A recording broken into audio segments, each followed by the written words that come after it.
আল্লাহ রাব্বুল আলামিন বিভিন্ন আয়াতে রাত সম্পর্কে বর্ণনা করেছেন। একটা আয়াত যা অত্যন্ত গুরুত্বপূর্ণ, আল্লাহ রাব্বুল আলামিন বলেন সূরা আল কসস সূরাটির ৭১ নম্বর আয়াতে আল্লাহ পাক বলেন, কুল আরাআইতুম ইন জাআলাল্লাহু আলাইকুমুল লাইলা সারমাদান ইলা ইয়াউমিল কিয়ামাতি। আল্লাহ পাক বলেন, একটু বলো তো, কিয়ামত পর্যন্ত যদি আল্লাহ পাক রাত করে দেন, মান ইলাহুন গায়রুল্লাহি ইয়াতিকুম বিদিয়াইন আফালা তাসমাউন। তাহলে আল্লাহ ছাড়া তোমাদের এমন কেউ শরীক আছে যে তোমাদেরকে আবার দিন বানিয়ে দিতে পারে? যারা দ্বীনি দাওয়াত দেয়, যারা আল্লাহর একত্ববাদের দাওয়াত দেয়, আল্লাহর দ্বীনের পক্ষের দাওয়াত দেয়, তাদের সাথে এন্তাকিয়ার অমুসলিম জাতির ব্যবহার, হাবিবে নাজ্জারের প্রতি ব্যবহার, তাকে যখন হত্যা করা হলো, তারপরে তার কওমের উপর যে বিনয়, যে ভালোবাসার প্রকাশ আমরা দেখেছিলাম, এরপর তাদের ধ্বংস, এ সম্পর্কেও আলোচনা আল্লাহ পাক রব্বুল আলামিন করেছেন। আজকের আলোচনায় আল্লাহ রব্বুল আলামিন বেশ কয়েকটি নিদর্শন তিনি বর্ণনা করবেন। যারা মক্কার যারা মুশরিক ছিল, যারা আল্লাহ তাআলার একত্ববাদ মানতে অস্বীকার করেছিল, তারা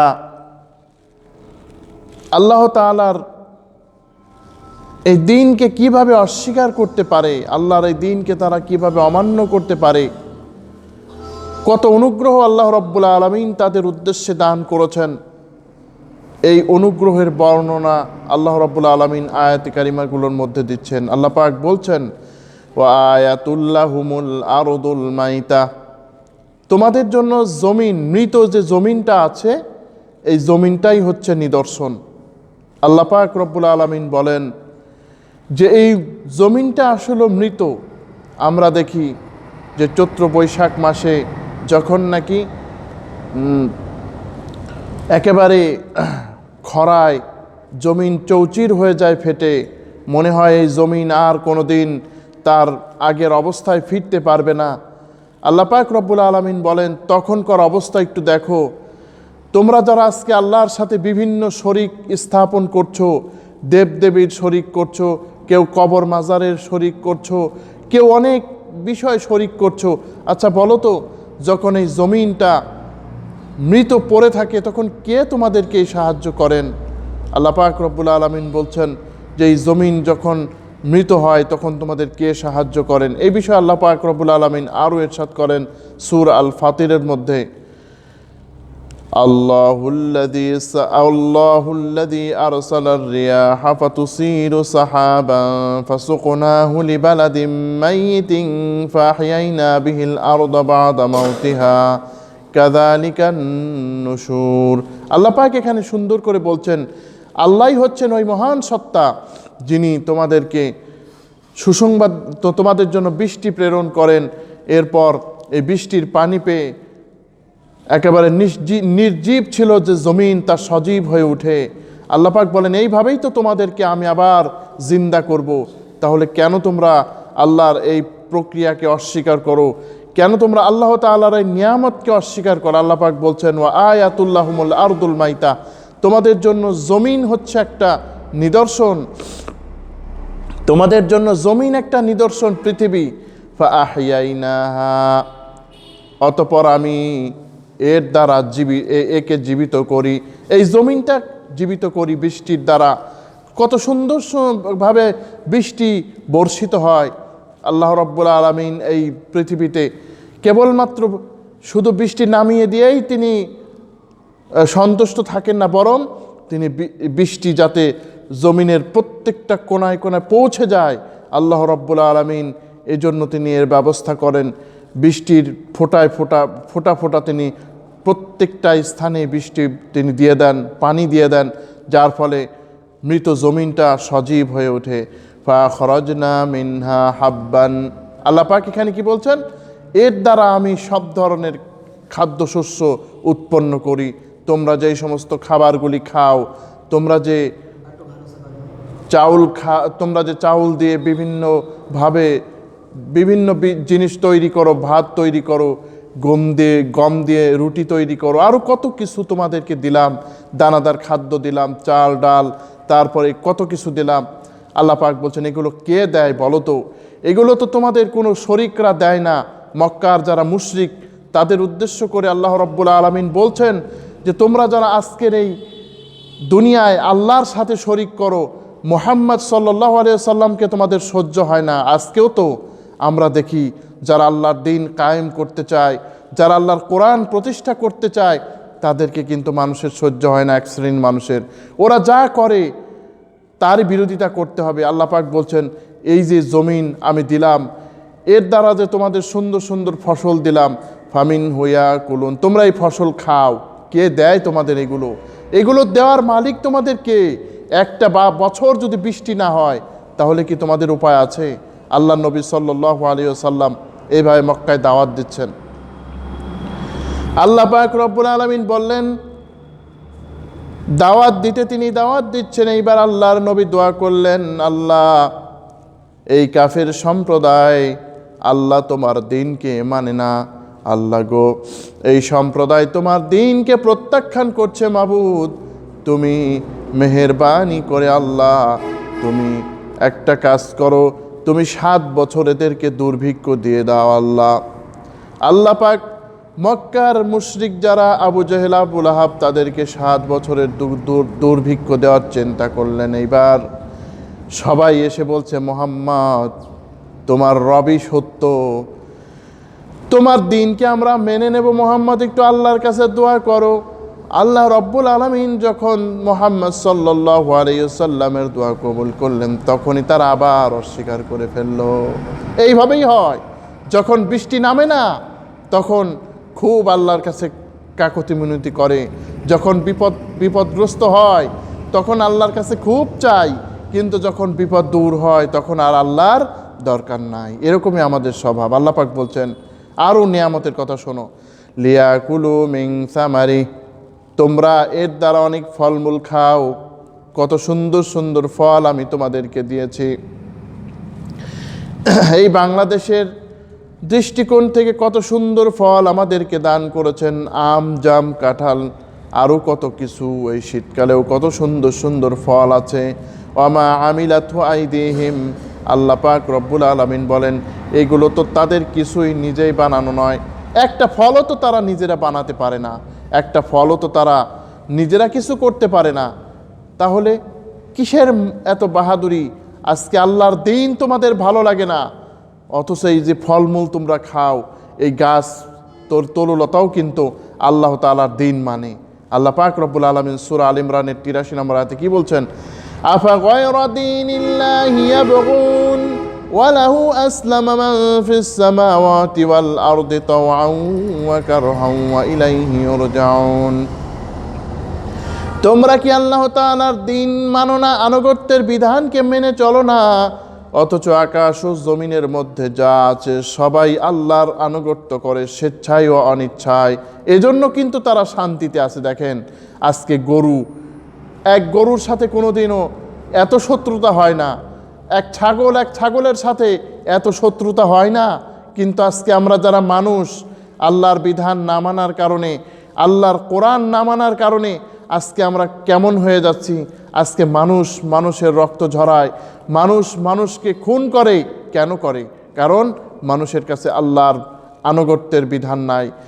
কোরআন আছে, ওই কোরআনটা ওই মসজিদেই থাক, কোরআন আর বাস্তবে দরকার নাই। যখনই কোরআনের প্রকৃত বিষয় কোনো আলেম বা কোনো ব্যক্তি বলবে তখনই সে মৌলবাদী হয়ে যায়, সাম্প্রদায়িক হয়ে যায়। আল্লাহ পাক বলছেন লিয়াকুলু মিন সামারিহি ওয়া মা আমিলাতু আইদিহিম, এগুলো কি তোমাদের, এই যে ফলমূল এগুলো কি তোমাদের কারো হাতে তৈরি, তাদের কারো হাতে তৈরি? আফালা ইয়াশকুরুন, কেন শুকরিয়া আদায় করে না?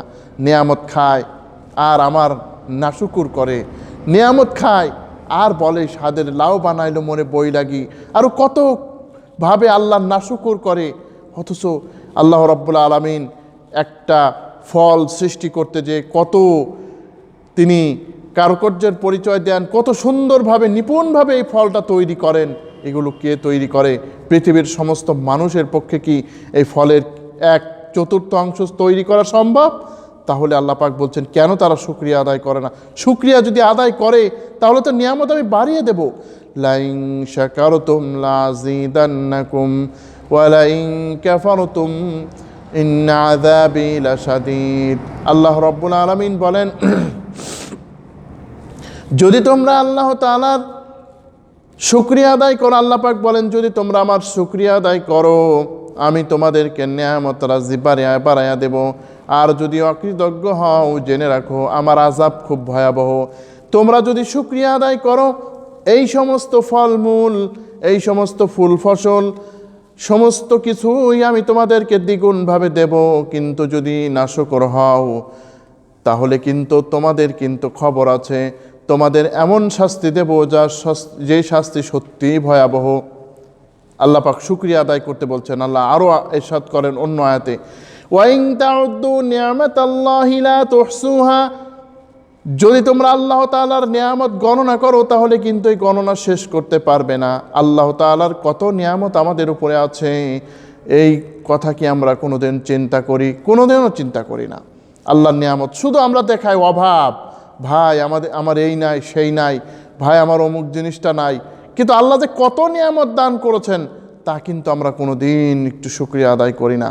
একজন ব্যক্তি মাথা ব্যথা নিয়ে সুফিয়ান আস-সাউরীর রহমতুল্লাহ আলাইহির কাছে আসছেন, বলে হুজুর আমার মাথা খুব ব্যথা, এই জন্য রুমাল দিয়ে বেঁধে রেখেছে।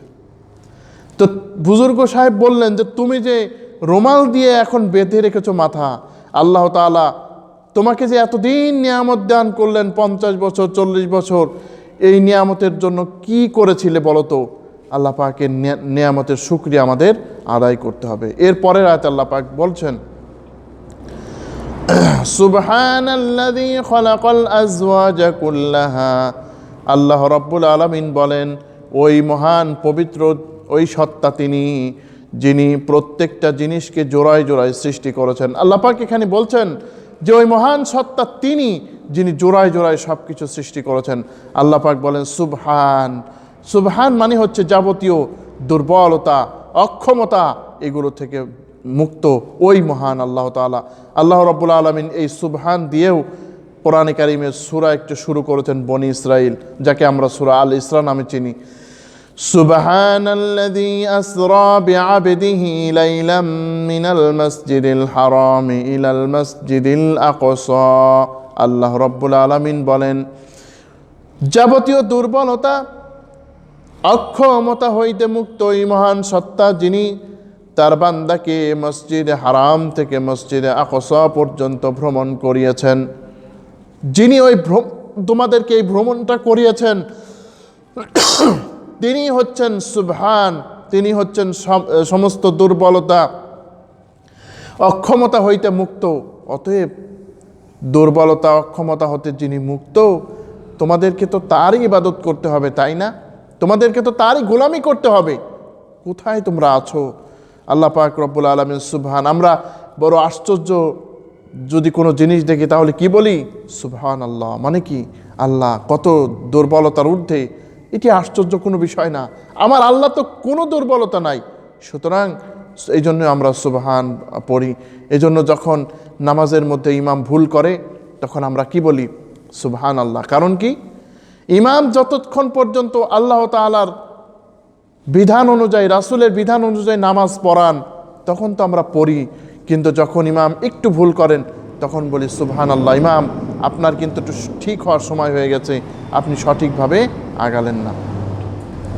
খালাকাল আজওয়াজা, আল্লাহ পাক বলেন আমি প্রত্যেকটা জিনিসকে জোড়ায় জোড়ায় সৃষ্টি করেছি। কুল্লাহা, প্রত্যেকটা জিনিসকে জোড়ায় জোড়ায় সৃষ্টি করেছেন। গাছ আল্লাহ রাব্বুল আলামিন জোড়ায় জোড়ায় সৃষ্টি করেছেন, মানুষ জোড়ায় জোড়ায় সৃষ্টি করেছেন, পশু পাখি যা আছে সব কিছু আল্লাহ তাআলা জোড়ায় জোড়ায় সৃষ্টি করেছেন। অতএব এই যে জোড়ায় জোড়ায় আল্লাহ পাক সৃষ্টি করেছেন সব জিনিস, দেখেন একটা তাল গাছের পাশে একটা তাল গাছ যখন হয় তখন মহিলা ও পুরুষ উভয় তাল গাছই হয়, কিন্তু এই জন্য জোড়ায় জোড়ায় সৃষ্টি করা হয়েছে যাতে এই যে প্রাণীগুলি আছে বা নির্জীব যে জিনিসগুলি আছে এগুলোর যাতে প্রজনন ক্ষমতা বৃদ্ধি পায়। অন্য আয়াতে আল্লাহ পাক বলেন, ওয়া মিন কুল্লি শাইইন খালাকনা যাওজাইনি লাআল্লাকুম তাযাক্কারুন। আর আমি প্রত্যেকটা জিনিস জোড়ায় জোড়ায় সৃষ্টি করেছি, আশা করা যায় তোমরা চিন্তা করবে। জোড়ায় জোড়ায় সৃষ্টি করেছি কেন? যে তোমরা একটু স্মরণে রাখবে। মিম্মা তুমবিতুল আরদু, যা জমিন থেকে উৎপন্ন হয়। আল্লাহ পাক এখানে বলছেন যা জমিন থেকে যাই উৎপন্ন হয়, আল্লাহ পাক বলছেন আমি সব কিছু জোড়ায় জোড়ায় সৃষ্টি করেছি। অমিন আনফুসিহিম, তোমাদের নিজেদেরও জোড়ায় জোড়ায় সৃষ্টি করেছি। তোমাদের পিতা ছিল আদম আলাইহিস সালাম একা ছিলেন। আল্লাহ পাক রব্বুল আলামিন বলেন আমি আদমকে জোড়ায় জোড়ায় সৃষ্টি করলাম, তার বিপরীতে আমি হাওয়া আলাইহিস সালাতু ওয়াস সালামকে দান করলাম। আল্লাহ পাক রব্বুল আলামিন অন্য আয়াতে বলেন ওয়া মিন আয়াতিহি খালাকাকুম মিন তুরাবিন সুম্মা ইযা আনতুম বাশারুন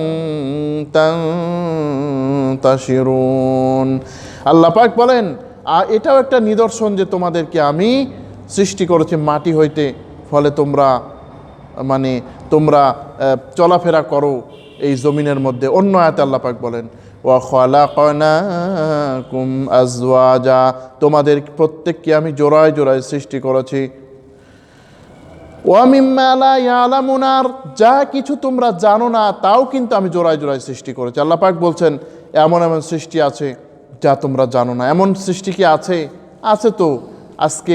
আজকে থেকে 50 বছর আগে আমাদের মুরব্বী যারা ছিল তারা কয়জন জানতো যে মোবাইল নামক একটা জিনিস আসবে আর কানের ভিতরে ধরবে আর কথা বলা যাবে, আর এই ছোট্ট একটা মেমোরি কার্ডের মধ্যে সব কিছু রেকর্ডিং করা যাবে?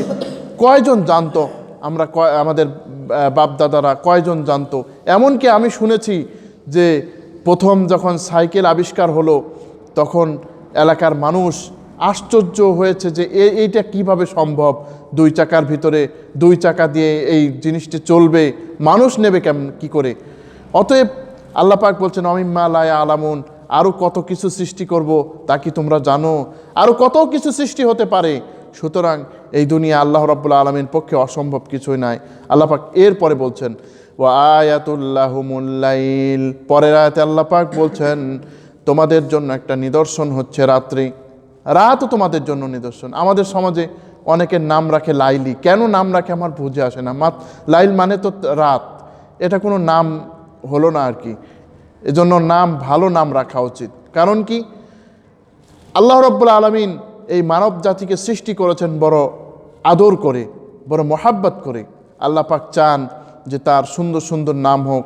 কত নাম আল্লাহ রাব্বুল আলামিন দিয়েছেন, কত সুন্দর সুন্দর নাম আল্লাহ রাব্বুল আলামিন দিয়েছেন, ওই নামগুলি রাখেন। আমাদের সমাজে অনেকেই কোরআনে আছে এই জন্য নাম রেখে ফেলে, কোরআনে যা আছে তাই নাম রেখে ফেলে। কোরআনে তো কালু আছে, অনেকের নাম থাকে কালু, তাই এই নাম কি কোনো রাখার বস্তু হলো? এই জন্য নাম রাখতে হবে অর্থ সুন্দর অর্থ হয় এরকম নাম রাখতে হবে। না বুঝলে ওলামায়ে কেরামদের নিকট জিজ্ঞাসা করতে হবে। আমাদের দেশের সমাজের রোগ কি জানেন? নাম রাখার পরে জিজ্ঞাসা করে যে হুজুর এই নামটির মানে কি। আগে জিজ্ঞাসা করতে হবে যে আমার একটা সন্তান হুজুর যদি হয়, ছেলে হোক মেয়ে হোক, সুন্দর একটা নাম রেখে দেন। যাই হোক, আল্লাহ পাক রব্বুল আলামিন এখানে কি বলছেন? ওয়া আয়াতুল্লাহুমুল লাইল, রাত্রি আল্লাহর পাকের পক্ষ থেকে একটা নিদর্শন। আল্লাহ পাক রব্বুল আলামিন রাত্রিকে নিদর্শন বলেছেন। কারণ কি, এই রাত্রি খুব গুরুত্বপূর্ণ একটা সময়। এই রাত্রে যত রকমের বিপদ কিন্তু মানুষের আসে। দেখেন, এই রাত্রে যদি কোনো কারো বিপদ হয়, রাত মনে হয় শেষ হয় না। রাত মনে হয় 10 ঘন্টা না, মনে হয় যে 20 ঘন্টার রাত। শেষ হয় না কেন? কারণ বিপদের রাত কখনো শেষ হয় না। এজন্য নবী পাক সাল্লাল্লাহু আলাইহি ওয়াসাল্লাম তিনি দোয়া পড়তেন। কি দোয়া জানেন? আমসাইনা ওয়া আমসাল মুলকু লিল্লাহ ওয়ালহামদুলিল্লাহ লা ইলাহা ইল্লাল্লাহ ওয়াহদাহু লা শারীকা লাহু লাহুল মুলকু ওয়া লাহুল হামদু ওয়া হুয়া আলা কুল্লি শাইইন কাদির।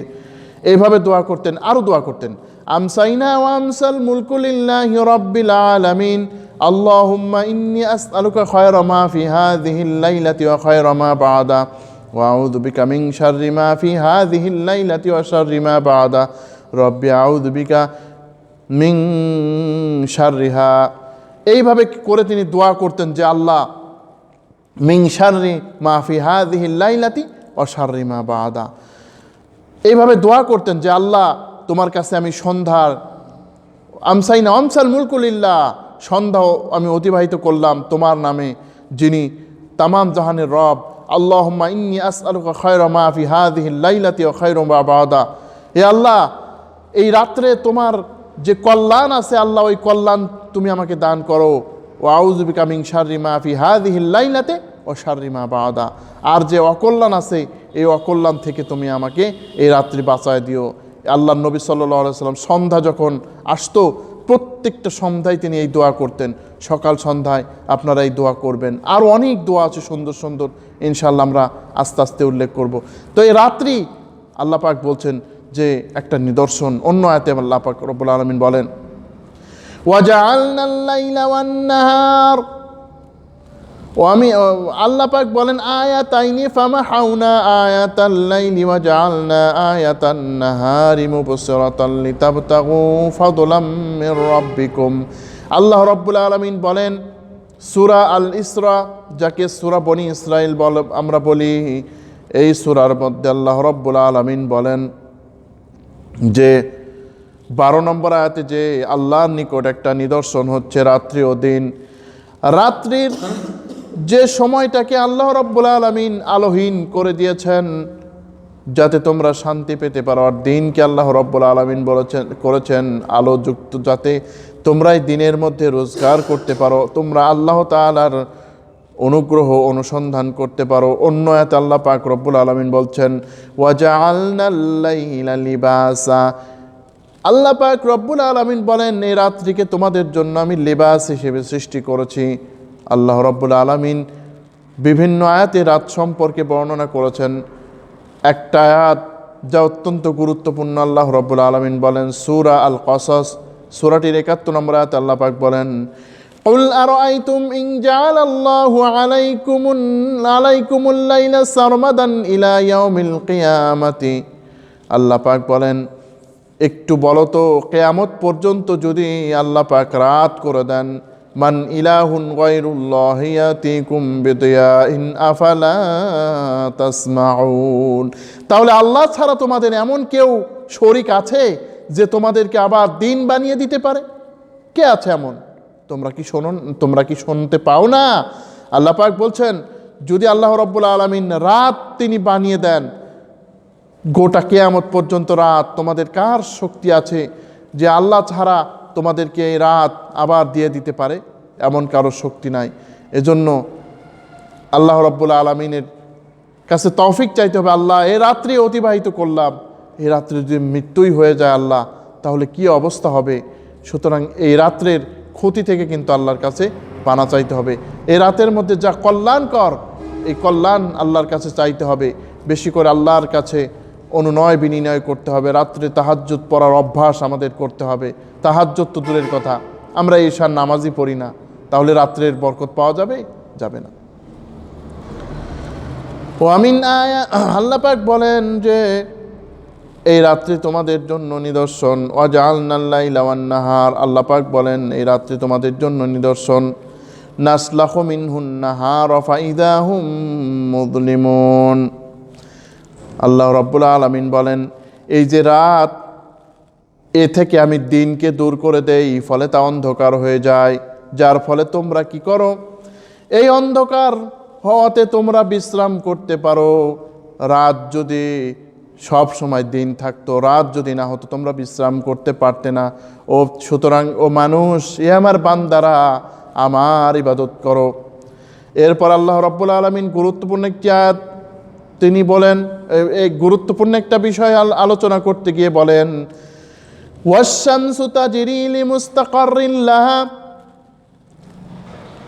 সূর্য তার নির্দিষ্ট কক্ষপথে চলাচল করে। যালিকা তাকদীরুল আজিজিল আলিম, এটি হচ্ছে তাকদীর নির্ধারণ পরাক্রান্ত এবং জ্ঞানী মহান সত্তার পক্ষ থেকে।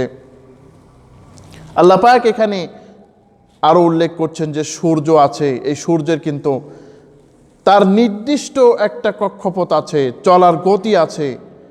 তার মঞ্জিল আছে একটা আলাদা। সুতরাং সূর্য তার কক্ষপথ অনুযায়ী চলে। আমাদের সমাজে বিজ্ঞানীরা তো বলতোই আগে যে বিভিন্নভাবে মতবিরোধ করতে, বলতো সূর্য ঘোরে না পৃথিবী ঘুরে, এইভাবে করে তারা মতবিরোধ করেছেন।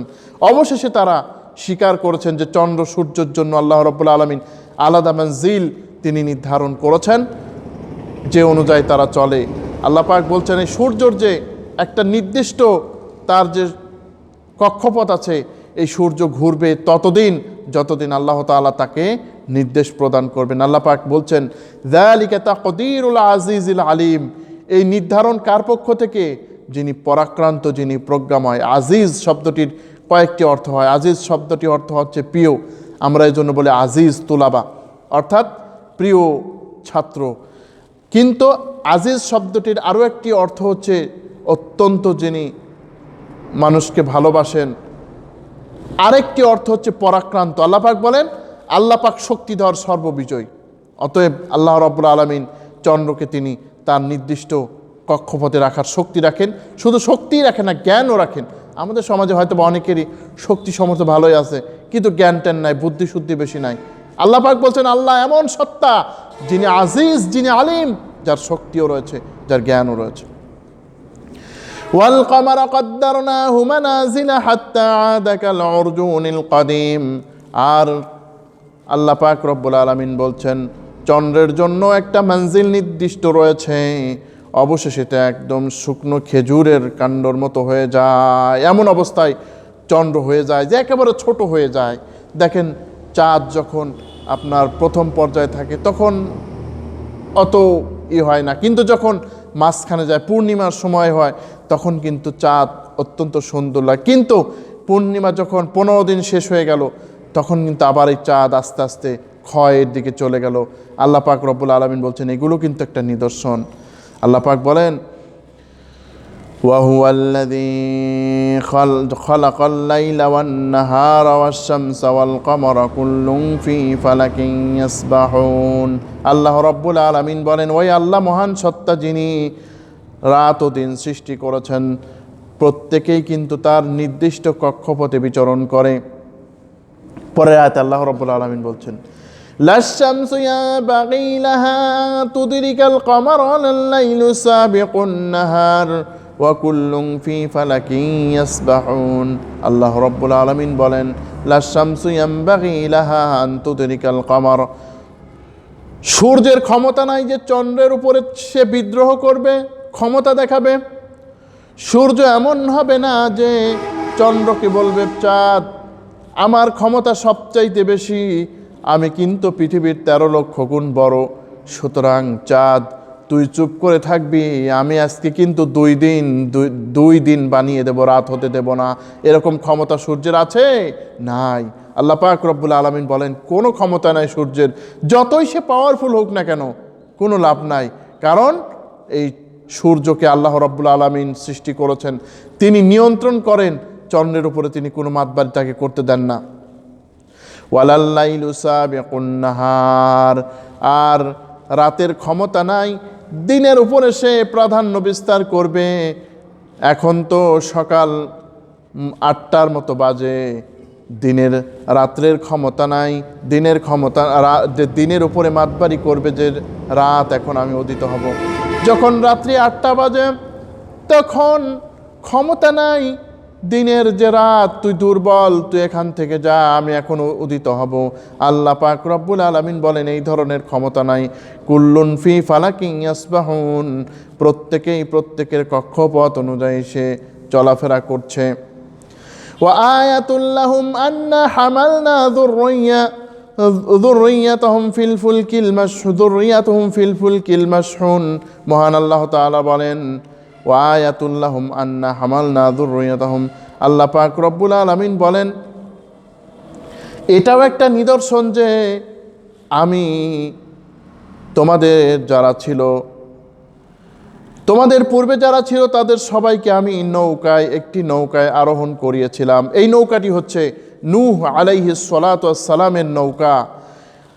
আমরা কিন্তু আসলে ওই নৌকার যারা অধিবাসী ছিল তাদের থেকেই কিন্তু আমাদের সৃষ্টি। কারণ কি, যে আল্লাহ রাব্বুল আলামিন কিন্তু সব ধ্বংসই করে দিলেন নূহ আলাইহিস সালামের জাতিকে। এরপর যখন তিনি ইমানদারদেরকে নৌকায় উঠালেন, তখন কিন্তু আমরা ওখান থেকে সৃষ্টি হয়েছি। আর ওলামায়ে কেরাম বলেন, মানুষ জানতো না নূহ আলাইহিস সালামের আগে যে নৌকা দিয়ে সমুদ্রে চলাচল করা যায়।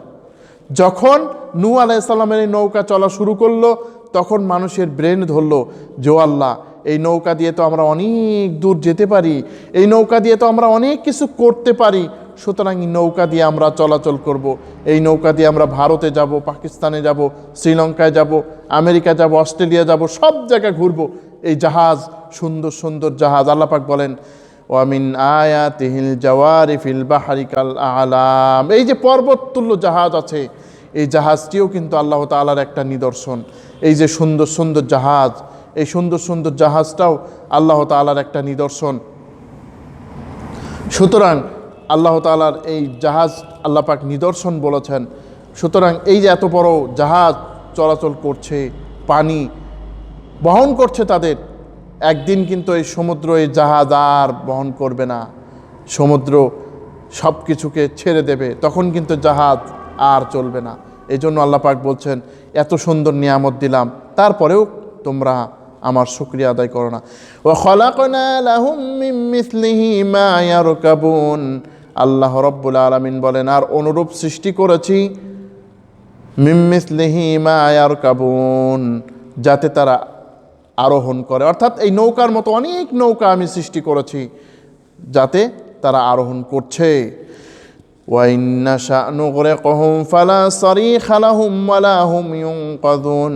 আল্লাহ রাব্বুল আলামিন বলেন যে আমি চাইলে কিন্তু এটাকে ডুবিয়ে দিতে পারি, সারিখা লাহুম, তখন কিন্তু তারা কিছুই করতে পারবে না, তাদের কোনো উপকারে আসবে না। অর্থাৎ আমি যদি এই নৌকা ডুবিয়ে দেই, তাহলে কিন্তু কেউ রক্ষা করতে পারবে না। কত নৌকায় তো ডুবে গেল, কত বড় বড় টাইটানিক জাহাজ ডুবে গেল, কিচ্ছু করতে পারলো না তো মানুষ। টাইটানিকের যে মালিক, যে যে স্রষ্টা, যে নাকি টাইটানিকটা বানিয়েছে, সে কি বলল যে এই জাহাজটিকে নাকি স্বয়ং গড আল্লাহও ভাঙতে পারবে না। নাউজুবিল্লাহ, আল্লাহ পাকের ভাঙতে বেশি সময় লাগলো না, অল্প সময়ে এটিকে একেবারে নিশ্চিহ্ন করে দিলেন। তাহলে আল্লাহ পাক বলছেন, এই নৌকা তো আমি ডুবিয়ে দিতে পারি, তোমরা কি করবে ওই অবস্থায় যদি এই নৌকা ডুবে যায়? হাহুতাশ করা ছাড়া তো আর কিছু থাকবে না। ইল্লা রাহমাতাম মিন্না ওয়া মাতাআন ইলা হিন। আমি আমার রহমত দেই কিছুদিনের জন্য, মানুষ যাতে নৌকায় সুন্দর করে চলাচল করতে পারে। এরপর আল্লাহ রাব্বুল আলামিন কিছু গুরুত্বপূর্ণ বিষয় বর্ণনা করছেন। وَإِذَا قِيلَ لَهُمُ اتَّقُوا مَا بَيْنَ أَيْدِيكُمْ وَمَا خَلْفَكُمْ لَعَلَّكُمْ تُرْحَمُونَ। যখন তাদেরকে বলা হয় যে তোমরা সামনে ও পিছনে যা আছে, তোমাদের সামনে অর্থাৎ তোমরা বর্তমানে যা কিছু করো এবং আগে যা কিছু করেছিলে তার ব্যাপারে আল্লাহকে ভয় করো। অর্থাৎ তোমরা অতীতে যে গুনাহ করেছিলে, কত বড় বড় গুনাহ হয়েছে, এজন্য তোমরা আল্লাহকে ভয় করে কাঁদতে থাকো। বর্তমানকে যাতে তোমরা সুন্দরভাবে তোমরা যাতে সুন্দরভাবে অতিবাহিত করতে পারো, এজন্য তোমরা আল্লাহকে ভয় করো। লাভ কি? লাআল্লাকুম তুরহামুন। আল্লাহকে ভয় করলেই তোমরা সফল। সুবহানাল্লাহ। আল্লাহ তাআলাকে ভয় করতে পারলেই কিন্তু তোমরা সফলতা অর্জন করতে পারবে। আল্লাহকে ভয় যদি না করো, তাহলে কিন্তু সফল হতে পারবে না। আল্লাহ পাক রব্বুল আলামিন কোরআনে অনেক জায়গায় এই বিষয়ে আলাপ করেছেন।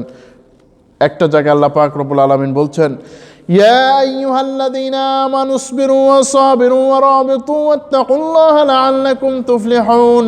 হে ঈমানদারগণ, তোমরা সবর করো, ওয়া রাবিতু, তোমরা নিজেদেরকে একেবারে বেঁধে রাখো, অর্থাৎ অটল রাখো, আর ধৈর্য ধারণের প্রতিযোগিতা করো, তবে আর আল্লাহকে ভয় করো, তবেই তোমরা সফলতা অর্জন করবে।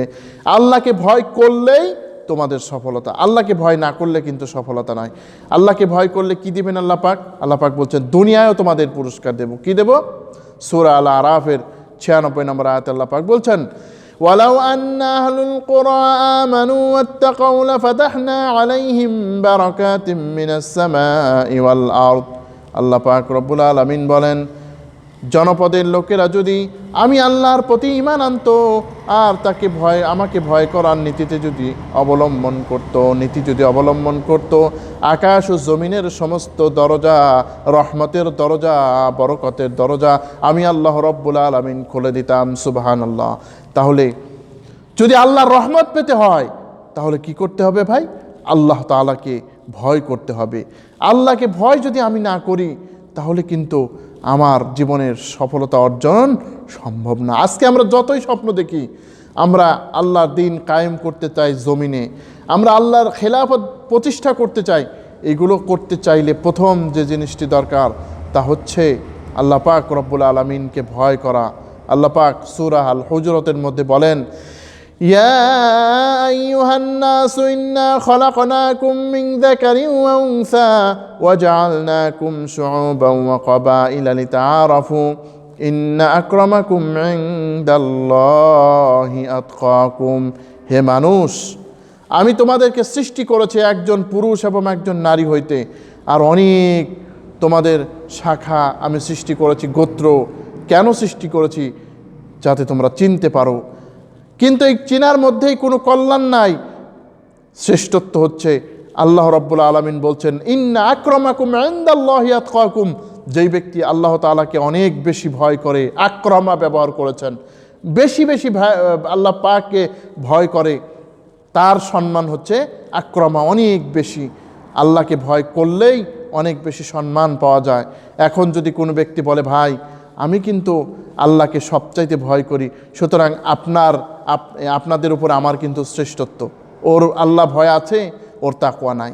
তাকওয়া, এই যে আল্লাহ ভয়, আল্লাহ ভীতি, এটি কিন্তু মনের বিষয়, এটি কিন্তু কোনো চেহারা সুরতে বোঝা যায় না। অনেক সময় দেখা গেল অনেক জুব্বা জাব্বি পরে আছে, কিন্তু মনের ভিতরে মুনাফিকি। এমনও তো আছে যে মসজিদে ইমামতি করত আর ইসরায়েলের গোয়েন্দাগিরি করত, এমন ইমামও কিন্তু দেখা গেছে। অতএব শুধু লেবাস বেশভূষায় আল্লাহকে ভয়কারী বোঝায় না, বরং বোঝায় যে আল্লাহ রাব্বুল আলামিনের তাকওয়া যারা অবলম্বন করে, আল্লাহকে যারা ভয় করে চলে, তাদেরকেই প্রকৃত অন্তরে যারা ভয় করে। আল্লাহর নবী কি বলতেন? আত-তাকওয়া হাহুনা, আত-তাকওয়া হাহুনা। শোনো, এই যে তাকওয়া, এটা হচ্ছে সবচাইতে, এই অন্তরে যে ভয় করা হয় এটাই হচ্ছে আল্লাহর ভয়, এটাই হচ্ছে তাকওয়া। আল্লাহর এই তাকওয়া অন্তরের বিষয়। আল্লাহ নবী সাল্লাল্লাহু আলাইহি সাল্লাম এই অন্তরের তাকওয়ার বিষয়ে তিনি গুরুত্ব দিয়েছেন। এরপর আল্লাহ রাব্বুল আলামিন বলছেন, ওয়ামা তাতিহিম মিন আয়াতিন মিন আয়াতি রাব্বিহিম ইল্লা কানু আনহা মুরদিন। আল্লাহ রাব্বুল আলামিন বলেন যে কোনো নিদর্শন বর্ণনা, যখনই কোনো নিদর্শন আছে তখন তারা এ থেকে বিমুখ হয়। অর্থাৎ আল্লাহ নবীর পক্ষ থেকে যদি কোনো নিদর্শন আছে তাহলে তারা এ থেকে বিমুখ হয়ে যায়। দেখেন, আজকে দেখেন একটু যে আল্লাহ নবী সাল্লাল্লাহু আলাইহি ওয়াসাল্লাম কত নিদর্শন তিনি নিয়ে এসেছেন। কোরআন, এটি কিন্তু আল্লাহর সবচেয়ে বাস্তব নমুনা। কোরআনের মতো অলৌকিক আর কিছু আছে? এমন একটা কিতাব, যে কিতাব আল্লাহ রাব্বুল আলামিনের পক্ষ থেকে নাজিল হয়েছে, যে কিতাব আল্লাহর পক্ষ থেকে নাজিল হয়েছে, ওই কিতাবের ব্যাপারে আপনার কোনো আগ্রহ নাই। বলে মুহাম্মদ নাকি জাদু করে এই কিতাব তৈরি করেছে, নাউজুবিল্লাহ। অথচ অমুসলিমরা পর্যন্ত স্বীকার করতে বাধ্য হয়েছে যে আল্লাহ রাব্বুল আলামিন এত চমৎকার কোরআন নাজিল করেছেন যে কোরআনের ভুল ধরা কারো পক্ষে সম্ভব নয়। কিন্তু মক্কার মুশরিকরা এত আরবি জানলো, এত সাহিত্য জানলো, তারপরেও আল্লাহ নবীর এই আয়াতের বিরোধিতা করলো। কারণ কি? তারা সিদ্ধান্ত নিয়েছে যে মুহাম্মদ সাল্লাল্লাহু আলাইহি ওয়াসাল্লামের বিরোধিতা করতেই হবে, মুহাম্মাদের বিরোধিতা করতেই হবে। আজকে দেখেন, যারা নবীর ওয়ারিস, প্রকৃত ওলামায়ে কেরাম যারা ইসলামের কথা বলে, আল্লাহর দ্বীন প্রতিষ্ঠার কথা বলে, আল্লাহর কোরআনের ক্ষমতার কথা বলে, তারা কি তাদের বিরোধিতা যেভাবে করতেই হয়। বহুত দিন আগে একজনের কাছে একটা কথা শুনেছিলাম। একজন বলল যে অসুবিধা কি, এই লোকটা তো ভালো কথাই বলে। ভালো কথা বললে হবে কি, এ হলো স্বাধীনতা বিরোধী। নাউজুবিল্লাহ। অর্থাৎ ভালো কথা বলুক, খারাপ কথা বলুক, তারপরেও কিন্তু তার বিরোধিতা করতে হবে। আজকে দেখেন, ওই যুগের মক্কার যারা মুশরিক, তাদের এই যে পরিণতি আর আমাদের এই পরিস্থিতি একই। কিন্তু আপনি খেয়াল করে দেখবেন যে ওই মুশরিক আর আমাদের মধ্যে পার্থক্য কিন্তু খুব একটা নাই। কারণ ওরাও বলতো যে মোহাম্মদের বিরোধিতা করা যাবে না, আরে ইয়াতিম মানুষ মোহাম্মদ, সে হয়ে যাবে মক্কার প্রেসিডেন্ট, আর আমরা কি করব? আমরা কি আঙ্গুল চুষবো নাকি? না, মোহাম্মদের বিরোধিতা করতে হবে। হুয়াই ইবনে আখতাব, যিনি আমাদের আম্মা সফিয়া রাদিয়াল্লাহু আনহার যিনি পিতা, অর্থাৎ আল্লাহর নবীর একজন ইয়াহুদি ছিলেন, ইয়াহুদি স্ত্রী ছিল, তার নাম ছিলেন সাফিয়া বিনতে হুয়াই ইবনে আখতাব। হযরতে সাফিয়া রাদিয়াল্লাহু তাআলা আনহা বলেন, আমি তখন খুব ছোট, আমার আব্বা আম্মা, তিনি বলেন আমার আব্বা আম্মা এবং আমার চাচার কাছে আমি ছিলাম সবচাইতে প্রিয়, আমি ছিলাম সবচাইতে প্রিয়। এবারে আমি যেহেতু প্রিয় ছিলাম, সুতরাং আমাকে সবাই খুব আদর করত। একদিন আমার আব্বা আবার চাচা রাত থাকতেই কোথায় যেন গেলেন, সারাদিন আমি তাদের কোনো খোঁজ পেলাম না। সারাদিন খোঁজ না পাওয়ার ফলে আমি দেখলাম সন্ধ্যায় আমার আব্বা এবং চাচা চলে আসলেন। চলে আসার পরে আমি চিন্তা করলাম, এখন মনে হয় তারা আমাকে আদর করবে, আমি এই আশায় আসলাম, কিন্তু আমার দিকে কেউ তাকালেন না। আমার আব্বাকে আমার চাচা জিজ্ঞাসা করলেন, ভাই কি দেখলেন? এই মোহাম্মদ কি ওই নবী নাকি? বলে, হ্যাঁ, আল্লাহর কসম ওই নবী। বলছেন, তার কি অনুসরণ করবেন না? বলে, না, আল্লাহর কসম, মোহাম্মদের বিরোধিতা করা ছাড়া আমি আর ক্ষান্ত হব না।